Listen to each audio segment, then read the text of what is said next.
ملت سالم تا کرسی جامعه سالم باشد.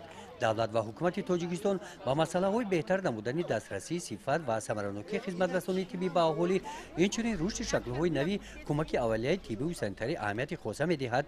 اقدام نوبتی طبیبان بخشیده به روز عمومی جهانی سلامتی تحت عنوان سلامتی من حقوق من با تشکیل کاروان سلامتی در ناحیه واسه از جانب طبیبان جواباً به غمخوری‌های رهبری دولت نسبت به ساحه تندرستی راه‌اندازی گردید.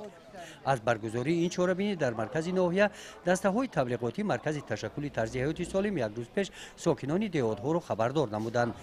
در سن حولی مؤسسه دولتی کمک اولیه طبی سانیتری در ناحیه از صبح بروقت با جلب متخصصان سطح بلند کسبی و صاحب تجربه خدمت رسانی‌های گوناگون طبی برآمده شده. طبق مراجعت ساکنان بعد معاینه به آنها مصلحت‌های مفید داده شدند. طبق مشاهده‌ها بیشتر مراجعت کنندگان از بیماری فشار بلندی، درد گوش و بینی و شکسته بند مراجعت کردند. در این روز تحلیلگاه سیار برآمده شده طریق تست سلامتی آدمان سنجیده شد.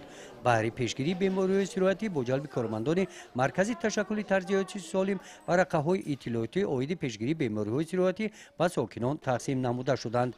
دیگر خدمت رسانی‌های طبی از قبیل معاینه طبی طریق دستگاه‌های نو و زمانوی به طور رایگان در این روز به راه مانده شدند.